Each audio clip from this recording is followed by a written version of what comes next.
ನಮಸ್ಕಾರ, first tube ನ ಮತ್ತೊಂದು ವಿಡಿಯೋಗೆ ಸ್ವಾಗತ.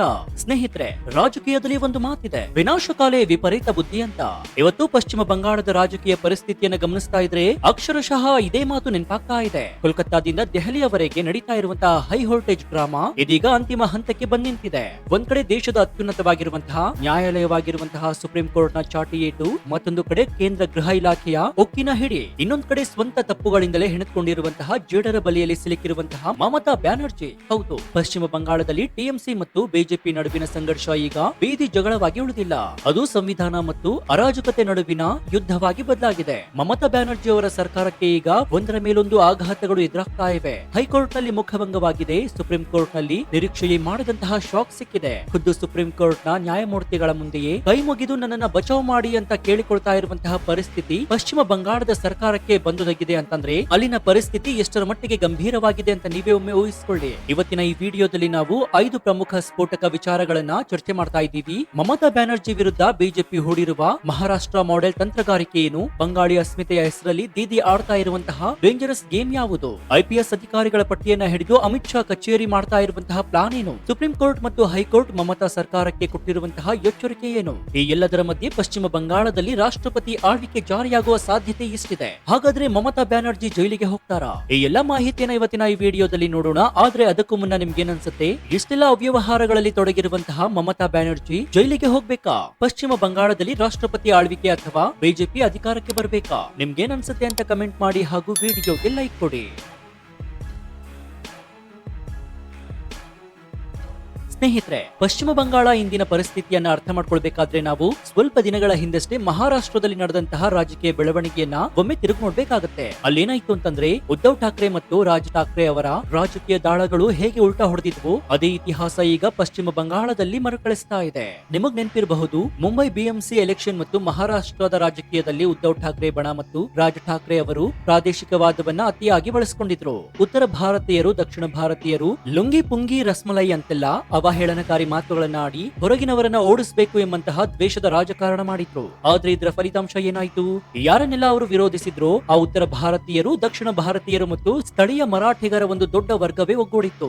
ಆ ವೋಟ್ ಕನ್ಸಲಿಡೇಷನ್ ನೇರವಾಗಿ ಬಿಜೆಪಿಯ ಮಡಿಲನ್ನ ಸೇರ್ತು. ಇದರ ಪರಿಣಾಮ ಮಹಾರಾಷ್ಟ್ರದಲ್ಲಿ ಬಿಜೆಪಿ ಮೈತ್ರಿಕೂಟದ ದಿಗ್ವಿಜಯವಾಯಿತು ಮತ್ತು ಉದ್ಧವ್ ಸೇನೆ ಮಕಾಡೆ ಮಲಗ್ತು. ಈಗ ಸರಿಯಾಗಿ ಗಮನಿಸಿ, ಇದೇ ತಪ್ಪನ್ನ ಮಮತಾ ಬ್ಯಾನರ್ಜಿ ಅವರು ಪಶ್ಚಿಮ ಬಂಗಾಳದಲ್ಲಿ ಮಾಡ್ತಾ ಇದ್ದಾರೆ. ಬಿಜೆಪಿ ಹೆಣೆದಿರುವ ಟ್ರ್ಯಾಪ್ ಅಥವಾ ಬಲೆಯಲ್ಲಿ ಮಮತಾ ಬ್ಯಾನರ್ಜಿ ಅವರು ತಾವಾಗಿಯೇ ಹೋಗಿ ಬಿದ್ದಿದ್ದಾರೆ. ಮಮತಾ ಬ್ಯಾನರ್ಜಿ ಈಗ ಪದೇ ಪದೇ ಬಂಗಾಳಿ ಅಸ್ಮಿತೆಯ ಬಗ್ಗೆ ಮಾತನಾಡ್ತಾ ಇದ್ದಾರೆ. ಹೊರಗಿನವರು ಬಂಗಾಳವನ್ನ ಆಳಲು ಬಿಡೋದಿಲ್ಲ ಅಂತಿದ್ದಾರೆ. ಆದ್ರೆ ಇಲ್ಲಿ ಬಿಜೆಪಿ ಕೇಳ್ತಾ ಇರುವ ಪ್ರಶ್ನೆ ಬಹಳ ಮಾರ್ಮಿಕವಾಗಿದೆ. ಮೇಡಮ್, ಬಾಂಗ್ಲಾದೇಶದಿಂದ ಅಕ್ರಮವಾಗಿ ನುಸುಳಿ ಬಂದು ಬಂಗಾಳದ ಸಂಪನ್ಮೂಲಗಳನ್ನ ಲೂಟಿ ಮಾಡ್ತಾ ಇರುವವರು ನಿಮಗೆ ಹೊರಗಿನವರು ಎನಿಸೋದಿಲ್ವಾ?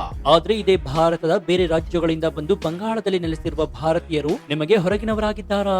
ಇದು ಕೇವಲ ಮಾತಿನ ಚಕಮಕಿಯಲ್ಲ.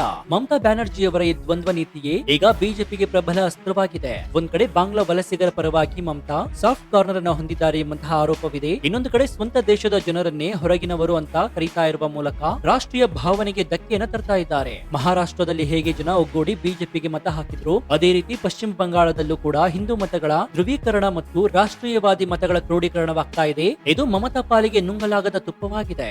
ಈಗ ಮಮತಾ ಬ್ಯಾನರ್ಜಿ ಅವರ ಹೊಸ ವರಸೆಯನ್ನ ನೋಡೋದಾದ್ರೆ ಹೈಕೋರ್ಟ್ ಮತ್ತು ಸುಪ್ರೀಂ ಕೋರ್ಟ್ ನಲ್ಲಿ ಯಾವಾಗ ಹಿನ್ನಡೆಯಾಗಲು ಶುರುವಾಯಿತು, ತಕ್ಷಣವೇ ಮಮತಾ ಬ್ಯಾನರ್ಜಿ ಭಾಷಾ ಅಸ್ಮಿತೆಯ ಅಸ್ತ್ರವನ್ನ ಪ್ರಯೋಗಿಸಲು ಶುರು ಮಾಡಿದ್ದಾರೆ. ಅವರು ಮಾಡ್ತಾ ಇರುವ ಗಂಭೀರ ಆರೋಪವೇನ್ ಗೊತ್ತಾ? ಬಿಜೆಪಿ ಆಡಳಿತವಿರುವಂತಹ ರಾಜ್ಯಗಳಲ್ಲಿ ಬಂಗಾಳಿ ಮಾತನಾಡುವಂತಹ ಜನರ ಮೇಲೆ ಹಲ್ಲೆ ನಡೀತಾ ಇದೆ, ಅವರ ಮೇಲೆ ದೌರ್ಜನ್ಯವಾಗ್ತಾ ಇದೆ ಅಂತ ಮಮತಾ ಹೇಳ್ತಾ ಇದ್ದಾರೆ. ಆದ್ರೆ ರಾಜಕೀಯ ವಿಶ್ಲೇಷಕರು ಇದನ್ನ ಸೋಲುವ ಭೀತಿಯಲ್ಲಿರುವಂತಹ ನಾಯಕಿಯ ಹತಾಶೆಯ ಮಾತುಗಳು ಅಂತ ಕರೀತಾ ಇದ್ದಾರೆ. ಯಾಕಂದ್ರೆ ವಾಸ್ತವ ಇದಕ್ಕಿಂತ ತದ್ವಿರುದ್ಧವಾಗಿದೆ ಎಂಬುದು ಬಿಜೆಪಿಯ ವಾದ. ಪಶ್ಚಿಮ ಬಂಗಾಳದ ಸಂದೇಶ ಖಾಲಿ ಸೇರಿದಂತೆ ಅನೇಕ ಕಡೆಗಳಲ್ಲಿ ಬಂಗಾಳಿ ಹಿಂದೂ ಮಹಿಳೆಯರ ಮೇಲೆ ನಡೆದಂತಹ ದೌರ್ಜನ್ಯಗಳು ಇಡೀ ದೇಶವನ್ನೇ ಬೆಚ್ಚಿ ಬೀಳಿಸಿವೆ. ಈಗ ಮಮತಾ ಬ್ಯಾನರ್ಜಿ ಅವರ ಸರ್ಕಾರ ಸಂತ್ರಸ್ತರ ಪರ ನಿಲ್ಲುವ ಬದಲು ಆರೋಪಿಗಳನ್ನ ಸಮರ್ಥಿಸಿಕೊಳ್ಳುವ ರೀತಿಯಲ್ಲಿ ವರ್ತಿಸ್ತಾ ಇದ್ದು ಜಗಜ್ಜಾಹೀರಾಗಿದೆ. ಬಿಜೆಪಿ ಇಲ್ಲಿ ನೇರವಾಗಿ ಅಟ್ಯಾಕ್ ಮಾಡ್ತಾ ಇದೆ. ಮಮತಾ ದೀದಿ, ನಿಮ್ಮದೇ ರಾಜ್ಯದಲ್ಲಿ ನಿಮ್ಮದೇ ಆಡಳಿತದಲ್ಲಿ ಬಂಗಾಳಿ ಮಹಿಳೆಯರ ಮನ ಹರಾಜಾಗ್ತಾ ಇರುವಾಗ ನಿಮ್ಮ ಬಂಗಾಳಿ ಪ್ರೇಮ ಎಲ್ಲಿ ಹೋಗಿತ್ತು? ಅಕ್ರಮ ವಲಸಿಗರು ಬಂಗಾಳದ ಮೂಲ ನಿವಾಸಿಗಳ ಹಕ್ಕನ್ನ ಕಸಿದುಕೊಳ್ತಾ ಇರುವಾಗ ನಿಮಗೆ ಅಸ್ಮಿತೆ ನೆನಪಾಗಿಲ್ವಾ?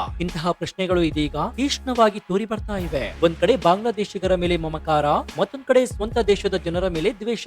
ಈ ದ್ವಂದ್ವ ನೀತಿಯೇ ಮಮತಾ ಬ್ಯಾನರ್ಜಿ ಅವರ ಬಣ್ಣವನ್ನ ಬಯಲು ಮಾಡ್ತಾ ಇದೆ. ಜನರು ಈಗ ಪ್ರಶ್ನಿಸಲು ಪ್ರಾರಂಭಿಸ್ತಾ ಇದ್ದಾರೆ, ಇವರು ನಿಜವಾಗಿಯೂ ಬಂಗಾಳದ ರಕ್ಷಕರೇ ಅಥವಾ ಕೇವಲ ವೋಟ್ ಬ್ಯಾಂಕ್ ರಾಜಕಾರಣಕ್ಕಾಗಿ ಬಂಗಾಳದ ಹೆಸರನ್ನ ಬಳಸಿಕೊಳ್ತಾ ಇದ್ದಾರಾ? ಇನ್ನು ಈಗ ವಿಷಯದ ಅತ್ಯಂತ ಪ್ರಮುಖ ಭಾಗವನ್ನ ನೋಡುವುದಾದ್ರೆ ಕಾನೂನು ಹೋರಾಟ.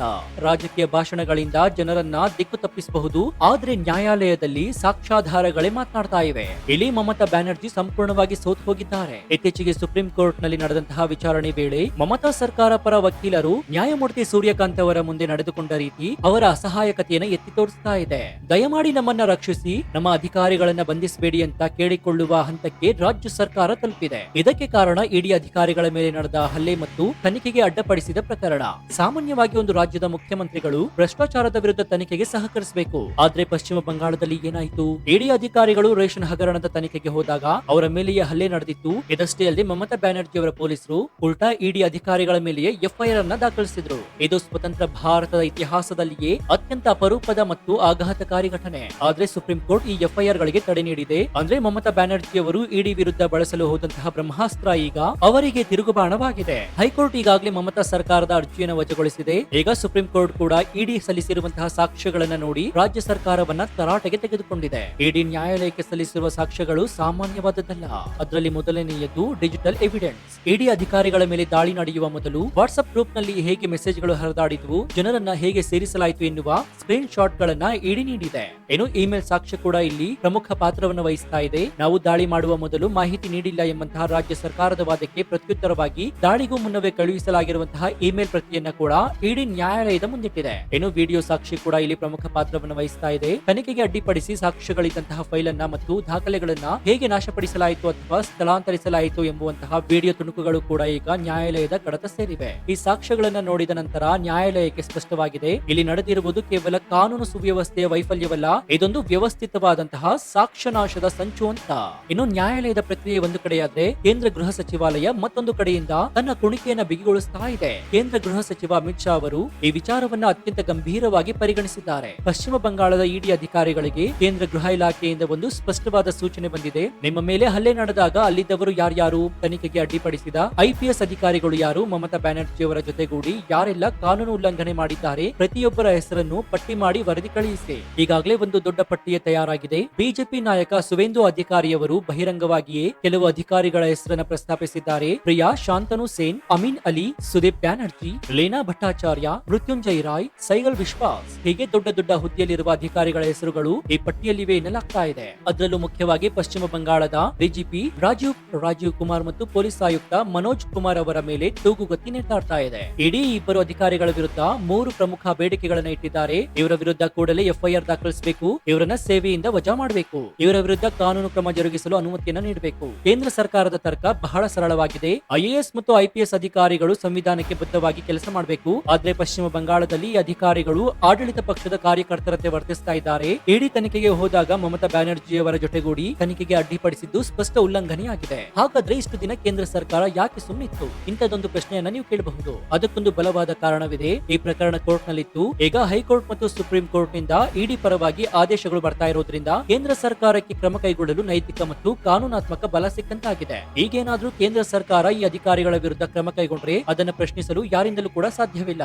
ಇನ್ನು ಇದೆಲ್ಲದರ ಅಂತಿಮ ಫಲಿತಾಂಶ ಏನು? ಎಲ್ಲಾ ದಾರಿಗಳು ಈಗ ಬಂದು ನಿಂತಿರುವುದು ರಾಷ್ಟ್ರಪತಿ ಭವನದ ಮುಂದೆ. ಪಶ್ಚಿಮ ಬಂಗಾಳದಲ್ಲಿ ಸೃಷ್ಟಿಯಾಗಿರುವುದು ಸಾಮಾನ್ಯ ರಾಜಕೀಯ ಗಲಾಟೆಯಲ್ಲ, ಇದೊಂದು ಸಂವಿಧಾನಿಕ ಬಿಕ್ಕಟ್ಟು. ಮುಖ್ಯಮಂತ್ರಿಯೊಬ್ಬರು ಪ್ರಧಾನಿ ಮಂತ್ರಿಯ ಮೀಟಿಂಗ್ಗೆ ಹೋಗೋದಿಲ್ಲ. ಕೇಂದ್ರದ ತನಿಖಾ ಸಂಸ್ಥೆಗಳ ಮೇಲೆ ರಾಜ್ಯದ ಪೊಲೀಸರು ಕೇಸ್ ಹಾಕ್ತಾರೆ. ಗೃಹ ಸಚಿವರಿಗೆ ನನ್ನ ರಾಜ್ಯಕ್ಕೆ ಬಂದ್ರೆ ಹೋಟೆಲ್ ನಲ್ಲಿ ಕೂಡಿ ಹಾಕ್ತೀನಿ ಅಂತ ಬೆದರಿಕೆಯನ್ನ ಹಾಕ್ತಾರೆ. ಹೈಕೋರ್ಟ್ ಆದೇಶಗಳನ್ನೇ ಪಾಲಿಸೋದಿಲ್ಲ. ಸಂವಿಧಾನದ ಪ್ರಕಾರ ರಾಜ್ಯ ಸರ್ಕಾರವೊಂದು ಸಂವಿಧಾನದ ಚೌಕಟ್ಟಿನಲ್ಲಿ ನಡೆಸಲು ವಿಫಲವಾದ್ರೆ ಅಲ್ಲಿ ರಾಷ್ಟ್ರಪತಿ ಆಳ್ವಿಕೆ ಹೇರುವ ಅಧಿಕಾರ ಕೇಂದ್ರಕ್ಕಿದೆ. ಈಗಾಗಲೇ ಪಶ್ಚಿಮ ಬಂಗಾಳದ ರಾಜ್ಯಪಾಲರು ರಾಷ್ಟ್ರಪತಿಗಳನ್ನ ಭೇಟಿಯಾಗಿ ವರದಿಯನ್ನು ಸಲ್ಲಿಸಿದ್ದಾರೆ ಎನ್ನಲಾಗ್ತಾ ಇದೆ. ಇದರ ಜೊತೆಗೆ ಸಿಆರ್ಪಿಎಫ್ ತುಕಡಿಗಳು ಹೆಚ್ಚಿನ ಸಂಖ್ಯೆಯಲ್ಲಿ ಬಂಗಾಳಕ್ಕೆ ಕಳುಹಿಸಲಾಗ್ತಾ ಇದೆ. ಇವೆಲ್ಲವೂ ಏನನ್ನ ಸೂಚಿಸ್ತಾ ಇವೆ? ಬೇಲಿಯೇ ಎದ್ದು ಹೊಲ ಮೇಯ್ದಂತೆ ರಕ್ಷಣೆ ನೀಡಬೇಕಾದಂತಹ ಸರ್ಕಾರವೇ ತನಿಖೆಗೆ ಅಡ್ಡಿಪಡಿಸಿದ್ರೆ ಆಗ ಕೇಂದ್ರ ಸರ್ಕಾರ ಮುಖ ಪ್ರೇಕ್ಷಕನಾಗಿ ಕೂರಲು ಸಾಧ್ಯವಿಲ್ಲ. ಮಮತಾ ಬ್ಯಾನರ್ಜಿ ಅವರು ತನಿಖಾ ಸಂಸ್ಥೆಗಳ ವಿರುದ್ಧ ಎಫ್ಐಆರ್ ಅನ್ನ ಹಾಕಿದ್ದು ಅವರ ಮರಣ ಶಾಸನವನ್ನ ಅವರೇ ಬರೆದುಕೊಂಡಂತೆ ಆಗಿದೆ. ಯಾಕಂದ್ರೆ ಇದನ್ನು ಅನುಮತಿಸಿದ್ರೆ ನಾಳೆ ಬೇರೆ ರಾಜ್ಯಗಳು ಇದೇ ಹಾದಿ ಹಿಡಿಯುತ್ತವೆ. ಭ್ರಷ್ಟಾಚಾರದ ತನಿಖೆಯೇ ಅಸಾಧ್ಯವಾಗುತ್ತೆ. ಹಾಗಾಗಿ ಸುಪ್ರೀಂ ಕೋರ್ಟ್ ಮತ್ತು ಕೇಂದ್ರ ಸರ್ಕಾರ ಇದನ್ನ ಹತ್ತಿಕ್ಕಲೇಬೇಕಾದ ಅನಿವಾರ್ಯತೆ ಇದೆ.